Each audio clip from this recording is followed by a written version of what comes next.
ఇంటికి పెట్టిన డబ్బులన్నీ కూడా పోలవరం ఖర్చులో రాసి పంపిస్తే అవి మేము ఎందుకు కడతామని కేంద్రం. ఆ బిల్లులు ఆగిపోతే అదుగురుగా బిల్లులు ఆపేశారని మళ్ళీ రచ్చరచ్చ చేశారు. మొత్తం మనమే లిటిగేషన్ పెడతాం, మనమే గందరగోళం చేస్తాం, ఆ తర్వాత అవతల వాళ్ళ మీదకి తోసేస్తాం. ఇప్పుడు అంతే. ఏమని పెట్టారు వీళ్ళు? 2014 నుంచి పెట్టమన్నారు. ఎట్ట పెడతావు నువ్వు? విభజన చట్టంలో 10 సంవత్సరాల పాటు రాజధాని హైదరాబాద్ అని ఉంటే నేను 1,00,000 సార్లు చెప్పి హైదరాబాద్ రాజధాని అని ఉంది, రాజధాని లేని రాష్ట్రం కాదు మంది అని. రాజధాని రావాల్సింది 2024 జూన్ 2వ తారీఖు నుంచి అని 1,00,000 సార్లు మాట్లాడుకున్నాం మనం. అబ్బెబ్బే అట్ట కుదరదు అన్నారు.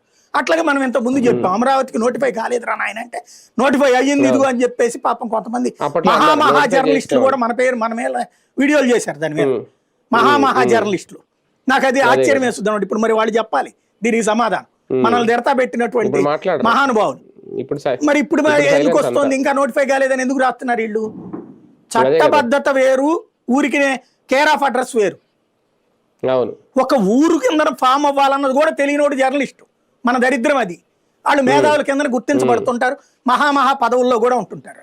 అదొక విచిత్రమైన. సోషల్ మీడియాలో ట్రోల్ చేశారు కదా, క్యాపిటల్ ఏదంటే గూగుల్లో కూడా అమరావతి అని చూపించేస్తుంది అన్నారు. ఒక మ్యాప్ ఏదో తీసుకొచ్చి కూడా మార్చారు. మ్యాప్ లో కూడా ఏపీ రాజధాని అమరావతి అని చెప్పి ఈనాడులోనే వేశారు. ఈనాడు ఫ్రంట్ పేజీలోనే వేశారు. అప్పుడు మీకు గుర్తు? అవును, పచ్చి దగా చెప్తుంది.